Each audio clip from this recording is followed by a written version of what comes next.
Daniel rushed to the Dragon Containment Bay Control Center where Commander Zethral was already barking orders at the Veltharan handlers. The main display showed all 7 dragons in their individual bays with monitoring systems tracking their vital signs and neural activity levels. "Begin the combat stimulant protocol," Zethral commanded, and several technicians moved to their stations. "We need all dragons battle-ready within the hour." Daniel watched as automated injectors descended into each containment bay and pumped chemicals directly into the dragons. He could see the creatures reacting with obvious distress as the stimulants entered their systems. Tempest thrashed against the containment walls, while another dragon named Whisper let out a sound that made Daniel's chest ache with sympathetic pain, but Pirax remained still in his bay. The massive dragon simply stared at the observation window where Zethral stood, and Daniel could have sworn the ancient creature looked directly at the Veltharan commander with something that resembled contempt. "Sir, Pirax is not responding to the stimulant protocol," one of the technicians reported with concern in his voice. "His neural activity is spiking, but he is refusing all handler commands." Zethral's expression darkened, and he activated the neural pain inducer system, a series of implants embedded in Pirax's spine that could deliver electric shocks directly to the dragon's nervous system. "Pirax will obey, or he will suffer the consequences." The dragon's body tensed as the pain signals fired, but still he did not move or acknowledge the Veltharan commands. Daniel felt anger rising in his chest as he watched the torture continue. These magnificent beings were being treated like disobedient animals instead of the intelligent creatures he suspected they truly were. "Commander, perhaps we should try a different approach," Daniel said before he could stop himself. Every eye in the control center turned to look at him, and Zethral's face twisted with fury. "Did I ask for input from a human janitor?" the Veltharan commander said with ice in his voice. "You are here to clean wasteports, nothing more. Now be silent or be removed." Daniel bit back his response and watched helplessly as Zethral increased the pain inducer settings. Pirax finally moved, but it was not in obedience. The dragon slammed his massive tail against the containment wall with such force that the entire bay shook and warning alarms began to sound. "He's going to break containment," the technician shouted. "Sir, we need to sedate him immediately." "Negative. We need him battle-ready," Zethral replied. "Increase the pain inductors to maximum." Lisa Monroe appeared at Daniel's side. She had been called to the control center as part of the medical response team in case any handlers were injured during the dragon deployment. "This is insane," she whispered to Daniel. "They are going to kill that dragon before the Krell even get here." Kevin Jang stood nearby monitoring the station's defensive systems, and he caught Daniel's eye. The engineer gave a subtle nod toward his datapad where he had pulled up information about the Draconith. The text scrolled across the screen, showing ancient records from the species that originally created these living starships. Daniel read quickly, and his eyes widened. According to the original documentation, the Draconith were designed to bond with worthy beings based on mutual respect and honor. They were never meant to be controlled through pain and chemicals. The Veltharans had been doing it wrong for thousands of years. "Commander, I need to enter Pirax's containment bay," Daniel said loudly, and the entire control center went silent. Zethral stared at him for a long moment before laughing. "You want to enter the bay with an enraged dragon? By all means, human. Be my guest. At least your death might convince Pirax that we are serious about enforcing obedience." Daniel felt his hand shaking, but he forced himself to walk toward the bay access door. Lisa grabbed his arm. "Daniel, what are you doing? You will be killed." "Maybe," Daniel replied quietly. "But I can't stand here and watch this anymore." He entered the airlock, and the door sealed behind him. Through the inner window, he could see Pirax's massive form filling the containment space. The dragon was breathing heavily, and small arcs of bioplasma energy flickered across his scales. "Daniel, pressed the button to open the inner door, and stepped into the bay. The temperature was intense, and the air smelled of ozone and something else he couldn't identify. Pirax's amber eyes fixed on him, and Daniel felt that presence brush against his mind again, but this time it was stronger and more deliberate. "I know you can understand me," Daniel said, and held up his empty hands to show he carried no weapons. "And I know what they have been doing to you is wrong. I am sorry that my species has stayed silent about it. We were afraid of making waves because we are new here and don't have any power." Pirax's massive head lowered until it was level with Daniel, and the dragon's eyes studied the human with an intensity that made Daniel's heart race. "But I can't stay silent anymore," Daniel continued. "You deserve better than this, all of you do. And if you will let me, I want to help." The presence in Daniel's mind suddenly exploded into full clarity, and he heard a voice that was ancient and powerful and filled with pain. "You smell of Earth, green world, where life fights to survive every moment. I remember Earth from long ago, when your ancestors were small and covered in fur. Strong world, harsh world, world that breeds strong souls." Daniel gasped as images flooded his mind. He saw Pirax and others like him visiting Earth millions of years ago, studying the incredible diversity of life on the planet and marveling at how every creature fought to survive in an environment that constantly tested them. "When do we fly?" "Little brother," Pirax asked, and Daniel felt something snap into place in his mind. A connection formed between them that was deeper than words or thoughts. He could feel the dragon's emotions and memories, and in return, Pirax could sense everything about him. In the control center, alarms began blaring as monitoring systems detected the neural bond forming. Zethral shouted orders, but his voice seemed distant and unimportant. All that mattered was the connection Daniel now shared with this ancient and magnificent being. "The other dragons," Pirax said in Daniel's mind. "They suffer as I have suffered. They need partners who will treat them with honor." "Can you find such humans?" Daniel thought about his friends. Lisa, who showed compassion to every patient regardless of their species. Kevin, who respected all forms of intelligence, whether biological or artificial. And others on the station who had chosen to see beyond the prejudices of the Galactic Council. "Yes," Daniel replied, both out loud and in his thoughts. "I can find them." The containment bay suddenly shook as the station's defensive systems activated. The Krell swarm had arrived 12 hours early and was already engaging Meridian 7's outer defenses. Through the connection, Daniel could feel Pirax's eagerness to fight, but also his refusal to do so under Velthoran control ever again. "We need 6 more humans," Daniel said as he ran back to the airlock. 6 people who will treat the dragons as partners instead of property. He emerged into the control center where chaos had erupted.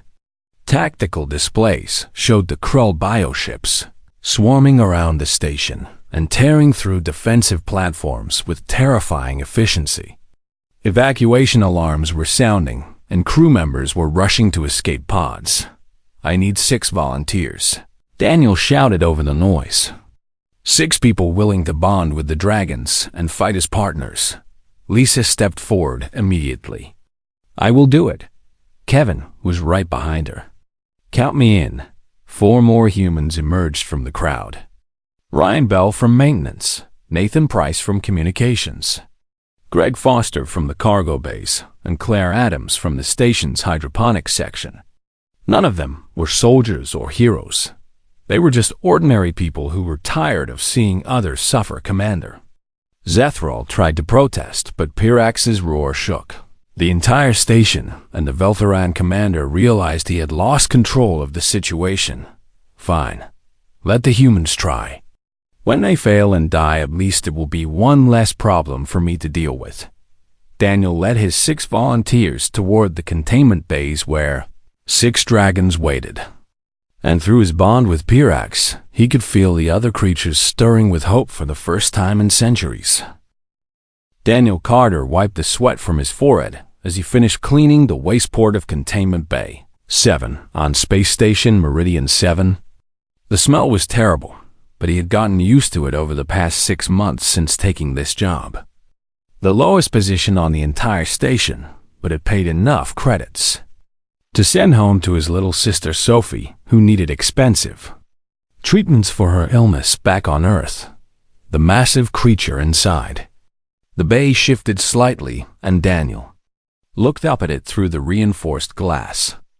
The dragoneth called Pyrax was enormous, easily the size of 3 cargo ships, put together with scales that shimmered between deep purple and black. These living starships were the pride of the Veltharan Empire, and the reason they dominated the Galactic Council's military forces for thousands of years.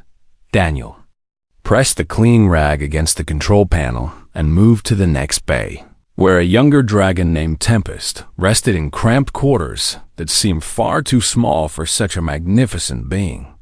Something about the way these creatures were kept bothered Daniel deeply, but he was just a maintenance worker, and humans were the newest species in the Galactic Council with barely 15 years of membership. Carter, you are moving too slowly again. Commander Zethral's voice crackled through Daniel's comm unit. The Veltharan officer oversaw the dragon containment area and took every opportunity to remind the human staff of their inferior status. The feeding cycle begins in 20 minutes, and those bays must be pristine. Yes, sir, Daniel replied and increased his pace, moving through the checklist of 7 dragon containment units that made up this section of Meridian 7.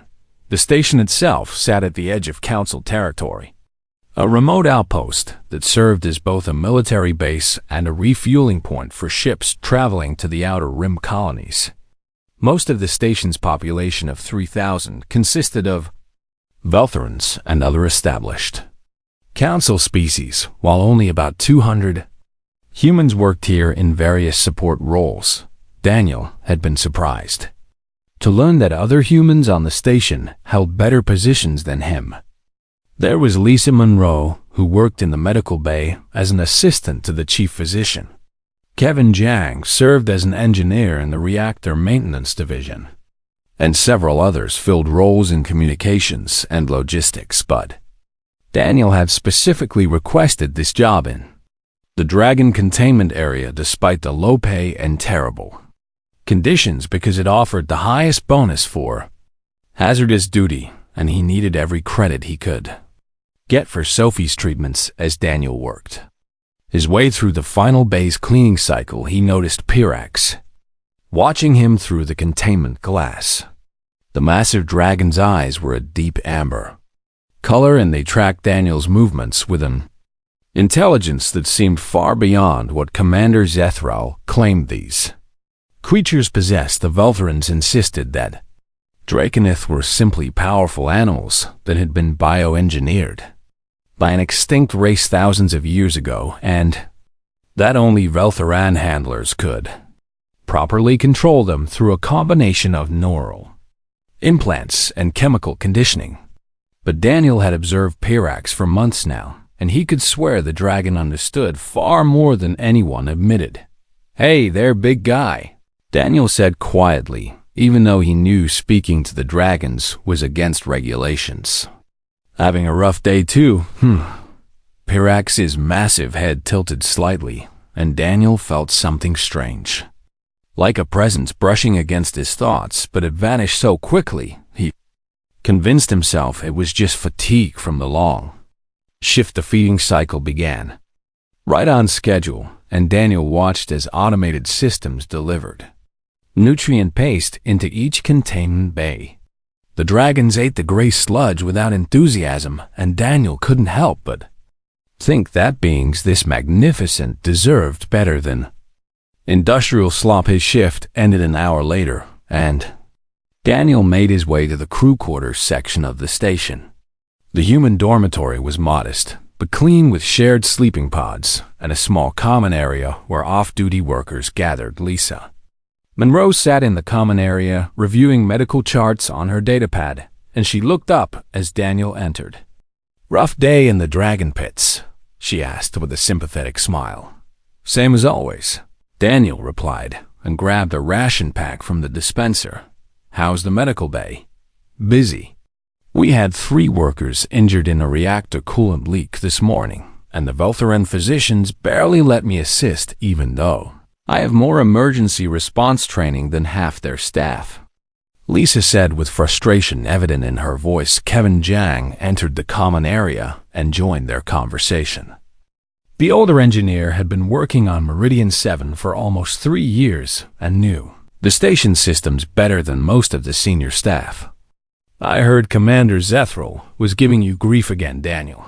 "He gives everyone grief," Daniel said between bites of the tasteless ration pack. "But yeah, he seems to particularly enjoy reminding me that humans are basically janitors in this grand galactic civilization. That's because the Veltherans are scared," Kevin said quietly and glanced around to make sure no one else was listening. "I've been reading old data files from when humanity first made contact with the Council. The established species didn't expect us to adapt so quickly to space travel and galactic politics. They thought we would stay in our little corner of the galaxy and be grateful for whatever scraps they threw us." Lisa leaned forward with interest. "You think they see us as a threat?" "Not yet, but potentially," Kevin replied. "Humans have this annoying habit of taking things that other species consider impossible and figuring out ways to do them anyway. It makes the old guard nervous."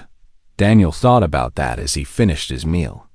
Humanity had only discovered faster-than-light travel 2 decades ago after finding ancient alien technology buried on Mars, and in that short time they had gone from a single-planet species to having colonies on 6 worlds and stations throughout their home system. But compared to species like the Veltherans, who had been traveling the stars for tens of thousands of years, humans were still considered primitive newcomers who should be grateful just to have a seat at the big table, even if it was at the far end. "I should get some sleep," Daniel said and stood up. "Another shift starts in 8 hours." He was halfway to his sleeping pod when the station's alert system activated. Red lights flashed throughout the corridors, and an automated voice announced, "Alert. Long-range sensors have detected multiple hostile contacts approaching from Sector 9-4. All personnel to emergency stations." "This is not a drill." Daniel ran back to the common area where Lisa and Kevin were already pulling up tactical displays on the wall screen. The image showed a massive swarm of bioships heading directly toward Meridian 7, and the readout identified them as Krell, a hostile hive mind species that had been consuming Outer Rim colonies for the past year. "How many?" Lisa asked with her face pale. Kevin's fingers flew across the controls. "Sensors are counting at least 300 individual ships, and they will reach us in approximately 48 hours. The comm system crackled to life with Commander Zethrol's voice. "All Dragon containment personnel report to Bay Control immediately. We are preparing the Draconith for combat deployment." Daniel felt his stomach drop as he realized what was coming. Those magnificent creatures would be sent out to fight and possibly die, defending a station that kept them in tiny cages and fed them paste. And somewhere deep in his mind, he could have sworn he heard a voice that wasn't his own say, "Finally." Daniel guided Lisa toward the containment bay where Seraph waited.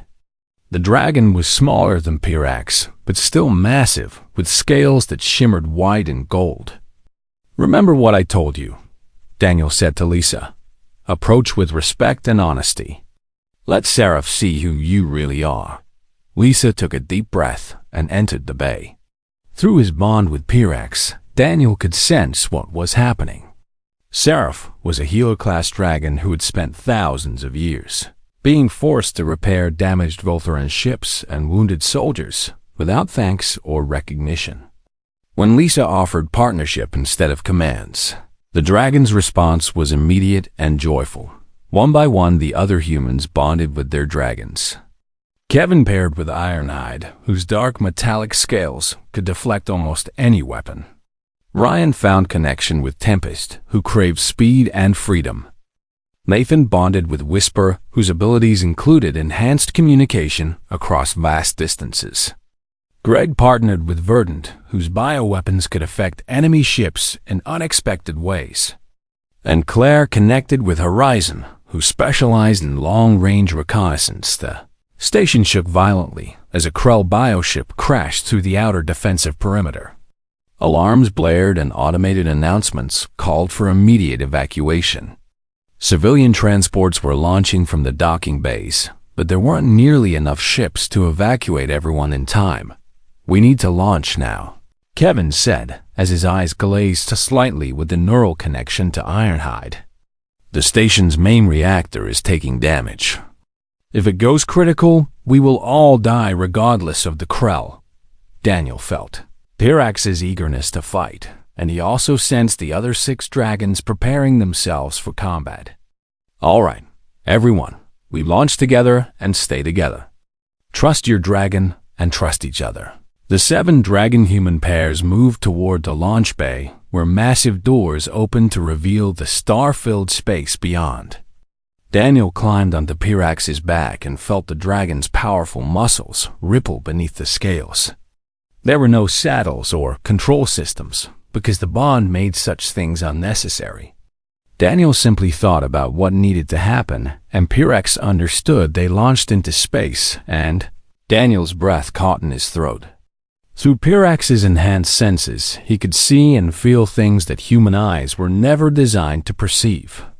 The fabric of space itself bent and flexed around them. Energy fields that were invisible to normal vision now appeared as brilliant colors. And the neural connection allowed him to process information at speeds that would have overwhelmed an unbonded human mind. The Krell swarm surrounded Meridian 7 like a plague of insects. Each bioship was roughly the size of a small cruiser and composed of thousands of individual organisms working as one. They attacked in coordinated waves that overwhelmed conventional defenses through sheer numbers, spread out and hit the flanks. Daniel said through the comm system that Nathan's bond with Whisper had enhanced to work across the entire battle space. "Don't let them surround you." Pirax dove toward the nearest cluster of Krell ships and opened his massive jaws. Bioplasma breath erupted in a concentrated beam that could melt through hull armor like it was paper. 3 enemy ships disintegrated immediately, and Daniel felt the dragon's satisfaction through their bond. Lisa and Seraph moved to protect a civilian transport that was trying to escape the battle. The healer dragon's abilities included defensive shields that could absorb tremendous amounts of damage. When a Krell ship fired acidic projectiles at the transport, Seraph intercepted them with her own body and then used her regenerative abilities to heal the wounds in seconds. Ryan and Tempest were living up to their name. The fastest dragon in the group darted between enemy ships at impossible speeds and struck weak points with precision attacks. Each hit was calculated to cause maximum damage while using minimum energy. Tempest could fold space around himself for short-range teleportation, which made him nearly impossible to target. Kevin and Ironhide served as the team shield. The dragon's metallic scales could absorb and redirect energy attacks. When a group of Krell ships tried to focus fire on Lisa, Ironhide moved into their path and took the hits without flinching, then reflected the energy back at the attackers in devastating counterstrikes. Nathan and Whisper coordinated everything. The communication specialist dragon could perceive the battle across multiple dimensions simultaneously and predict enemy movements before they happened. 3 more ships coming from above. Nathan's voice crackled through the enhanced comm system. "Greg, Claire, you are closest." Greg and Verdant released a cloud of bioengineered spores that attached to the approaching Krell ships. Within seconds, the spores began rewriting the enemy's biological programming, and the 3 ships turned on their own. Swarm mates instead of attacking the defenders. Claire and Horizon spotted something troubling. "There is a massive energy signature forming at the swarm's center," she reported. "I think it is their queen ship." Daniel directed Pirax toward the coordinates and saw what Claire had detected. A bioship 3 times larger than any other was pulling in matter and energy from the surrounding space. The Queen ship was preparing to create some kind of singularity weapon that would destroy the entire station. "We have to stop it," Daniel said. "But getting close enough means we might get caught in the gravitational pull." Through the bond, Daniel felt Pirax's response. The ancient dragon had faced similar threats before and survived. "I am old, little brother, older than your species' recorded history. If this is where I fall, then let it be in defense of those who showed me kindness." "No," Daniel said firmly. "We do this together, and we both survive. That is an order." He felt Pirax's amusement at a human giving orders to a dragon. But there was also deep affection in the emotion that flowed through their bond. Lisa's voice came through the calm. "Daniel, wait. Let me provide support. Seraph's shields might protect you from the gravitational effects. I will draw the Queen's attention," Ryan added. "Tempest and I can make it think we are the main threat." Kevin's voice was steady. "Ironhide will anchor the formation. Everyone link up and we do this as a team." Daniel felt warmth spread through his chest. These were not soldiers who had trained together for years. They were maintenance workers and medical staff and engineers who had bonded with dragons less than an hour ago. But they were willing to risk everything to protect people they had never met. The 7 dragon-human pairs formed up and moved as one coordinated unit toward the Queen ship. The Krell swarm recognized the threat and redirected hundreds of bioships to intercept them. But Nathan and Whisper predicted each attack pattern and guided the team through the chaos. Ryan and Tempest made the first strike, teleporting directly above the Queen ship and unleashing a barrage of attacks that forced it to divert energy from its singularity weapon to defensive shields. This created the opening Daniel needed. Pirax accelerated to speeds that would have killed an unbonded human from the forces involved. But the neural connection distributed the stress across both their bodies. They dove straight toward the Queen ship's core, where the singularity was forming. Lisa and Seraph were right behind them, projecting shields that absorbed the gravitational pull at the last possible moment. Pirax opened his jaws and released every bit of bioplasma he could generate. The beam burned through the Queen ship's armor and detonated the forming singularity before it could stabilize. The explosion was massive and sent shockwaves through space that threw dragon-human pairs in every direction. Daniel felt pain explode through his connection with Pirax as the neural feedback from the explosion overwhelmed their bond. He could sense the dragon's body was badly damaged, but still fighting to stay conscious. Through dimming vision, Daniel saw the Krell swarm beginning to scatter and flee with their queen destroyed. "Pirax, stay with me," Daniel said as darkness crept in at the edges of his awareness. "You promised we survive together." The dragon's voice in his mind was weak but determined. "Rest, dragon brother. Others are waking. I have called them." Daniel's last conscious thought was confusion about what Pirax meant by others. Then the blackness took him completely. When he woke up, he was in the medical bay on Meridian 7. Lisa was standing over him checking his vital signs. "Welcome back," she said with obvious relief. "You have been unconscious for 6 hours. Pirax?" Daniel asked immediately. "Alive and healing," Lisa replied. "Seraph has been helping him." Turns out healer dragons can work miracles when they are allowed to use their full abilities. Daniel sat up despite his body's protests and looked out the medical bay window. What he saw made him gasp. The space around Meridian 7 was filled with dragons, hundreds of them, each one emanating the same ancient power that Pirax possessed. They came from everywhere, Kevin said as he entered the medical bay.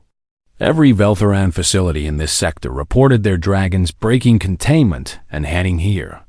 They are all responding to Pirax's call. Through his bond with Pirax, Daniel felt the ancient dragon's satisfaction.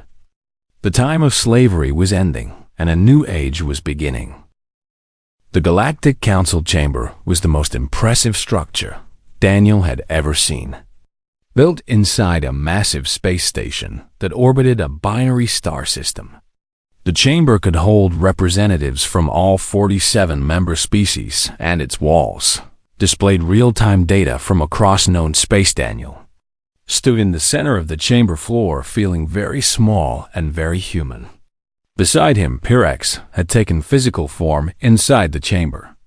The dragon's massive body was coiled around the speaking platform, and his presence dominated the room in a way that made several council members visibly nervous. 200 dragons now floated in formation outside the station, visible through the transparent dome overhead. Each one had broken free from Velthoran control facilities across the galaxy and traveled to join Pyrex. None of them had bonded with new partners yet, because they were waiting to see what would happen here. Ambassador Victoria Lane stood near Daniel. She was Earth's representative to the council and had spent the past 3 days preparing him for this hearing. Remember, half the council is terrified of what you represent, she had told him. The other half sees an opportunity to break Velthoran military dominance. You need to convince both groups that humanity is not a threat. Commander Zethral stood on the opposite side of the chamber floor. The Velthoran officer had filed formal charges against Daniel, claiming theft of military assets and use of forbidden technology to brainwash the Draconeth. Behind him stood a dozen other Velthoran officials, and their faces showed barely controlled rage. The council speaker called the session to order. The speaker was a member of the Archon species known for their neutrality and ancient wisdom. We are here to determine the nature of the bond between human Daniel Carter and the Draconeth known as Pyrex, and to decide the fate of the 200 Draconeth who have abandoned their posts across Velthoran territory. Zethral spoke first, his voice dripping with contempt. The evidence is clear. This human has used some form of neural manipulation technology to override the lawful control systems that have governed the Draconeth for thousands of years. The Velthoran Empire demands the immediate return of all Draconeth to their rightful handlers and the prosecution of Daniel Carter for theft and sabotage. Murmurs spread through the council chamber. Several species were nodding in agreement, while others looked uncertain. The Velthoran Empire had been the dominant military power for so long that many species were afraid to challenge them openly. Daniel Carter, the speaker said, "You may present your defense." Daniel took a deep breath and stepped forward. He could feel Pyrax's support through their bond, giving him courage. "I did not steal anything," Daniel said clearly. "I offered Pyrax a choice. I treated him with respect instead of pain, and he chose to bond with me. Everything the Velthorans claim about rightful control is built on a lie." "Lies!" Zethral shouted.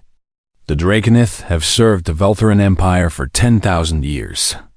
They are weapons created for war and nothing more." Pyrex's voice suddenly filled the chamber, not through speakers, but directly in everyone's mind simultaneously. "For 10,000 cycles you have imprisoned us, tortured us, used neural pain inducers and chemical controls to force our obedience. You call this service, but it was slavery." The council chamber erupted in chaos. Many representatives had never heard a Draconeth speak before, and the revelation that these creatures possessed such intelligence and communication ability shocked them. The Velthorans had always claimed the dragons were simply powerful animals. The speaker called for order, and eventually the chamber quieted. "Draconeth Pyrax, are you claiming that your species has been held against their will?" "I am," Pyrax replied, and his mental voice carried weight that came from millennia of existence. "We were created by the architects to serve as partners to worthy beings. We were designed to bond through mutual respect and shared purpose.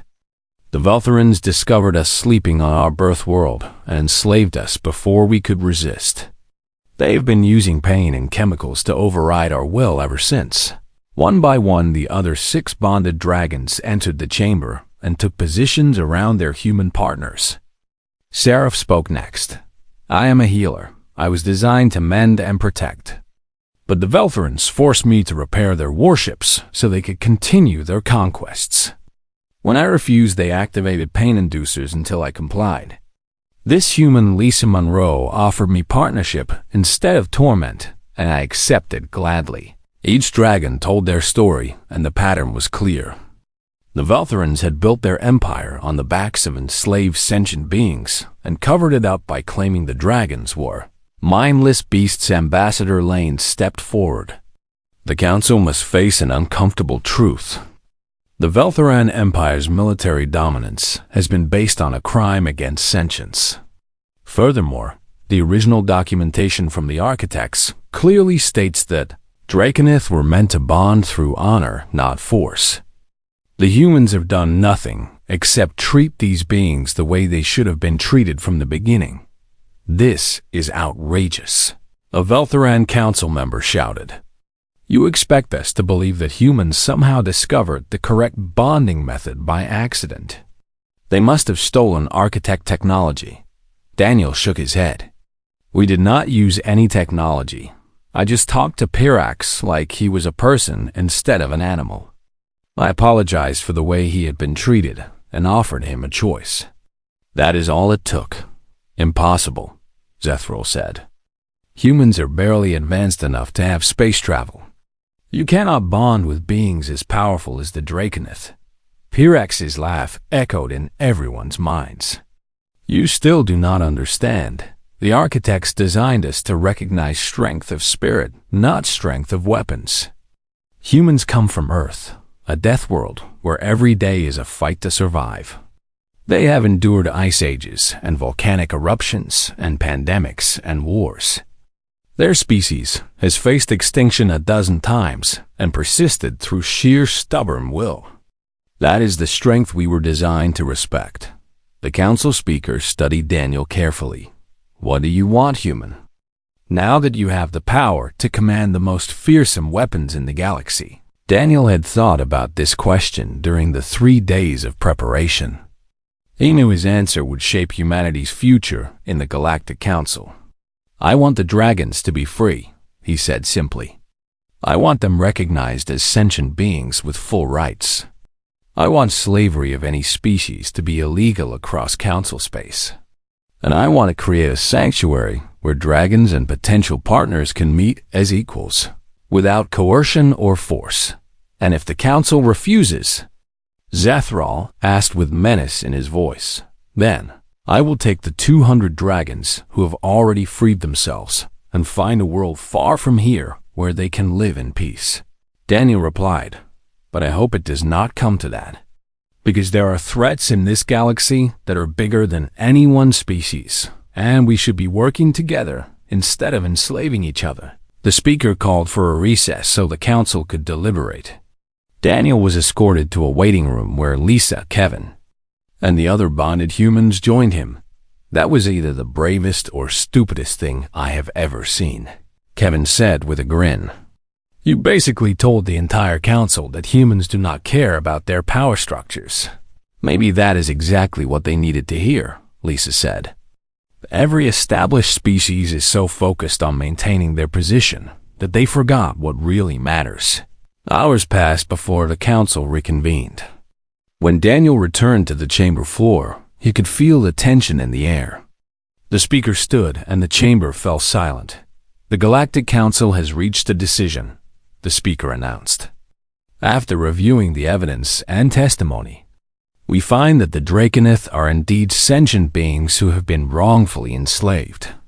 Effective immediately, all Draconith are granted full citizenship rights within Council space, and any form of slavery is hereby banned across all member territories. Relief flooded through Daniel, but the speaker was not finished. However, the Council recognizes that this decision creates unprecedented challenges. The Veltheran Empire's military structure must be rebuilt. 200 dragons without handlers could pose a security risk, and we must ensure that future bonding occurs properly. The speaker turned to look directly at Daniel. Therefore, we are creating a new institution. The Dragon Sanctuary will be established on Meridian 7 under human administration. Daniel Carter will serve as its first director with full council authority. His mission is to facilitate proper bonding between Draconith and worthy partners from any species while ensuring that no dragon is ever enslaved again. Zethril looked like he wanted to protest, but the Velthoran council member placed a hand on his shoulder and whispered something that made the commander go pale. "There is one more matter," the speaker said grimly. "Our intelligence services have detected unusual Velthoran fleet movements near Earth's outer colonies. Ambassador Elaine, what can you tell us about this?" Victoria's face went white. "I have received no reports of hostile action. That is because the reports are being suppressed," the speaker said. "Elements within the Velthoran military are planning retaliation against Earth for the loss of their dragon fleet. They believe that making an example of humanity's colonies will restore their prestige." Daniel felt ice form in his stomach. Through his bond with Pirax, he sensed the dragon's fury. "How long do we have?" Daniel asked. The journey from the council station to Earth took 26 hours, even at maximum speed. Daniel spent most of that time in deep communion with Pirax, learning about the dragons who slept in Earth's oceans. The ancient dragon explained that his kind had visited Earth millions of years ago during what humans called the Mesozoic era. "We found your world beautiful and terrible," Pirax said in Daniel's mind as they flew through the void between stars. Life there fought constantly to survive.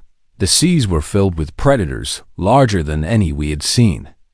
The land swarmed with creatures that would kill and eat anything that moved. Even the air was dangerous with flying hunters. But everywhere we looked, we saw determination. The will to live no matter the cost. "So you stayed?" Daniel asked.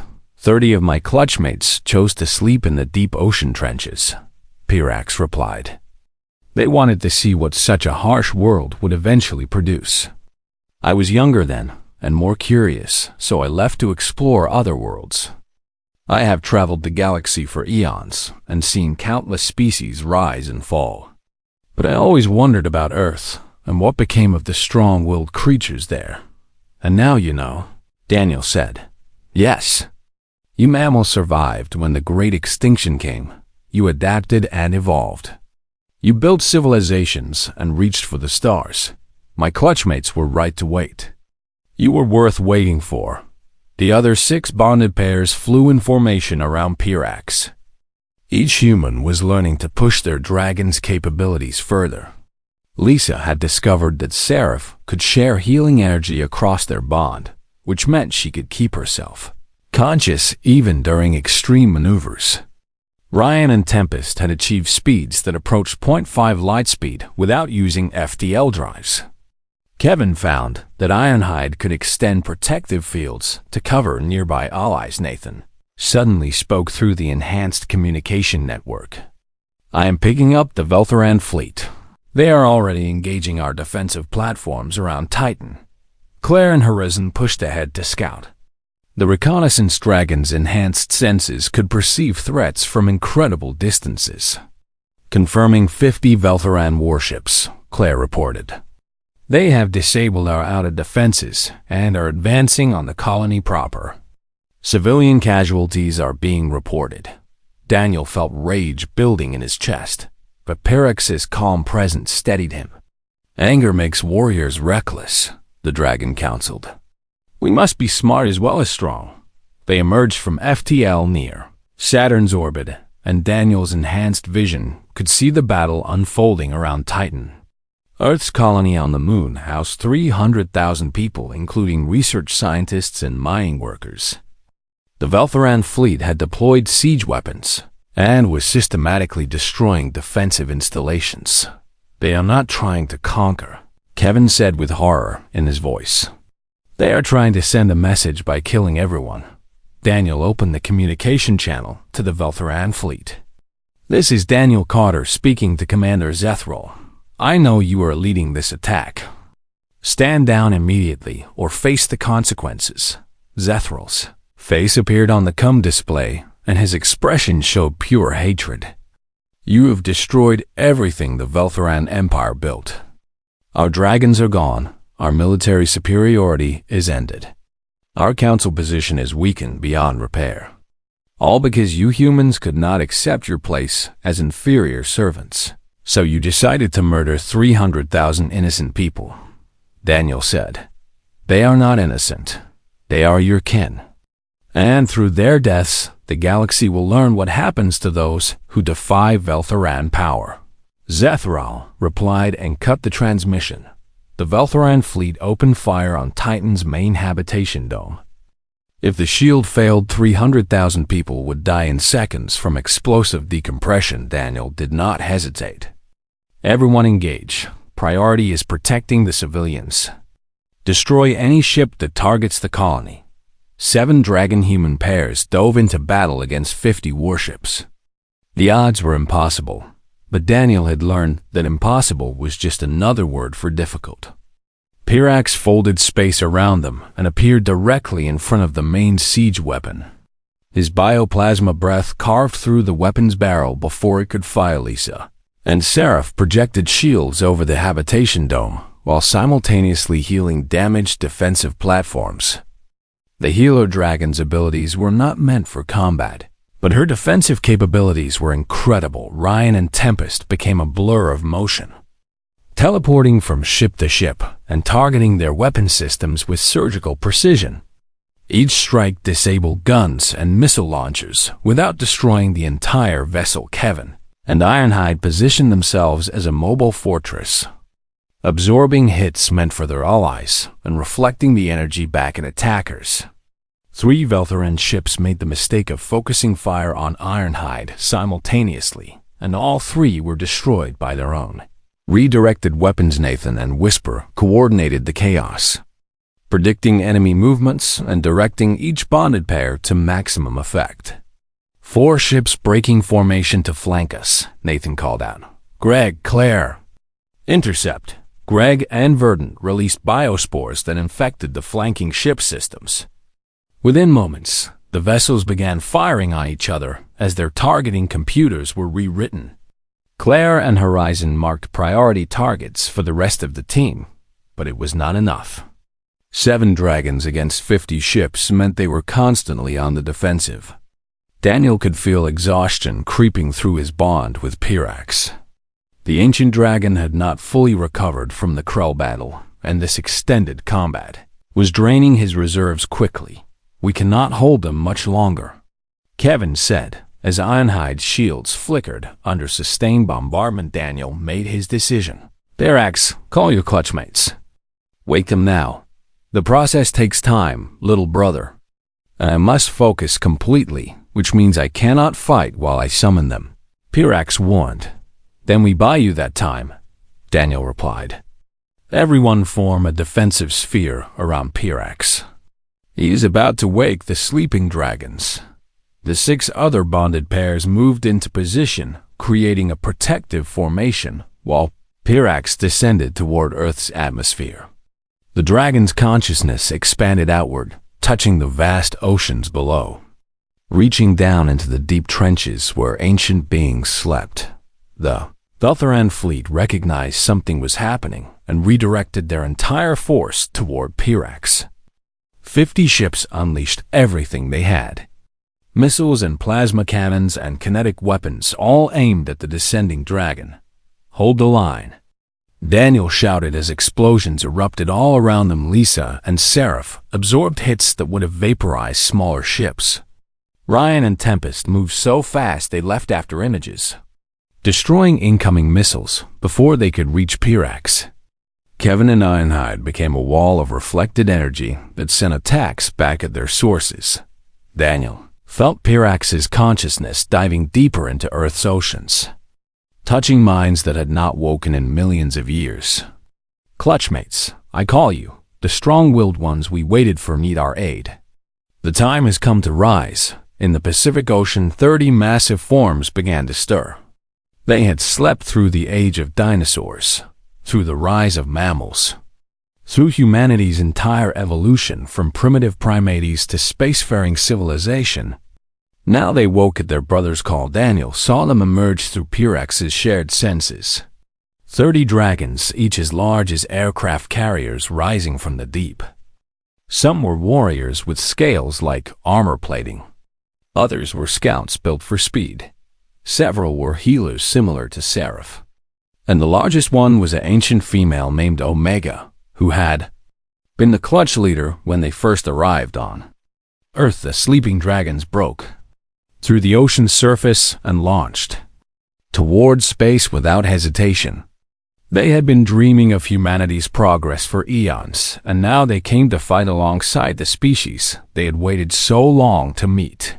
Show them. Omega's voice resonated in Daniel's mind. Show us what you are, children of the harsh world. Prove that our wait was not in vain. Daniel opened his mind completely, showing the ancient dragons everything: humanity's wars and art, suffering and joy, cruelty and compassion, failures and triumphs. He showed them humans fighting impossible odds and surviving through sheer determination. He showed them humans choosing kindness even when it was easier to hate. The 30 ancient dragons saw all of this in seconds, and their response was immediate. We fight for them, Omega declared. The battle shifted instantly. 30 unbonded dragons joined the fight, and the Velthoran fleet found itself hopelessly outmatched. These ancient beings had been alive when the architects first created the Draconid species. They knew combat techniques that had been forgotten for millennia. Omega did not bond with Daniel, but she followed his tactical directions because she recognized leadership when she saw it. The ancient dragon coordinated with her clutchmates in ways that demonstrated millions of years of experience. Commander Zethral's flagship tried to escape, but Pirax intercepted it. The ancient dragon's jaws clamped around the vessel's engines, disabling it without destroying the crew. You wanted to make an example, Pirax said to Zethral. So we will make one of you. You will stand trial for attempted genocide. The remaining Velthoran ships surrendered immediately. Their weapons were disabled, and they were escorted to holding positions by the ancient dragons. Daniel sagged with exhaustion as the battle ended. Through his bond, he could feel Pirax was equally drained. We did it, he said quietly.